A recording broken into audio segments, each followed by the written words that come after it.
दोस्तों, पश्चिम बंगाल में विधानसभा चुनाव अगले साल मार्च अप्रैल के महीने में होने की संभावना है, लेकिन उससे पहले ही बंगाल में सियासी हलचल मची हुई है। पहले एसआईआर और अवैध बांग्लादेशियों की वजह से सियासी हलचल मची हुई थी, तो अब मुर्शिदाबाद में बनने वाली बाबरी मस्जिद का मुद्दा तूल पकड़ता जा रहा है।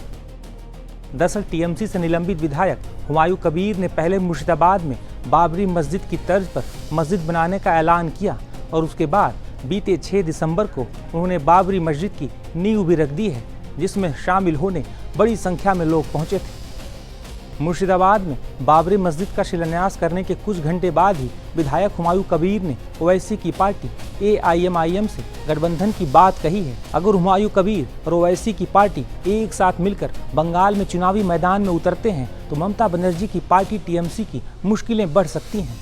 दरअसल TMC से निलंबित किए जाने के बाद से ही विधायक हुमायूं कबीर लगातार मुख्यमंत्री ममता बनर्जी पर निशाना साध रहे हैं।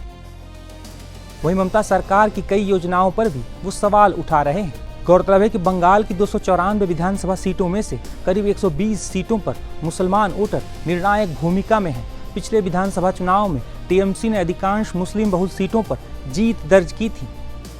हुमायूं कबीर और बाबरी मस्जिद के साथ साथ SIR की वजह से भी पश्चिम बंगाल में सियासी तापमान बढ़ा हुआ है। दरअसल इस समय देश के करीब 12 राज्यों और केंद्र शासित प्रदेशों में SIR प्रक्रिया चल रही है, लेकिन सबसे ज्यादा चर्चा पश्चिम बंगाल की हो रही है।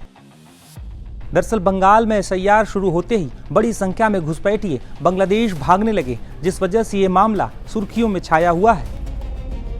बता दें कि सबसे अधिक अवैध बांग्लादेशी पश्चिम बंगाल में होने के दावे किए जाते हैं, जो बिना किसी वैध दस्तावेज के पश्चिम बंगाल के अलग अलग जिलों में रह रहे हैं। बंगाल में अवैध बांग्लादेशियों की संख्या 50 लाख के आसपास बताई जाती है, तो वहीं दूसरे नंबर पर असम है और वहां भी अवैध बांग्लादेशियों की संख्या बंगाल से थोड़ी कम मानी जाती है।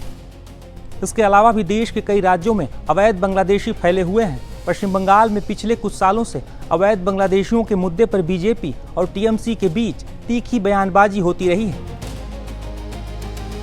दरअसल पश्चिम बंगाल के उत्तर 24 परगना जिले के स्वरूप नगर इलाके के हकीमपुर चेकपोस्ट पर बड़ी संख्या में अवैध बांग्लादेशी पहुंच रहे हैं, जो किसी भी तरह जल्द से जल्द बांग्लादेश वापस लौटना चाहते हैं।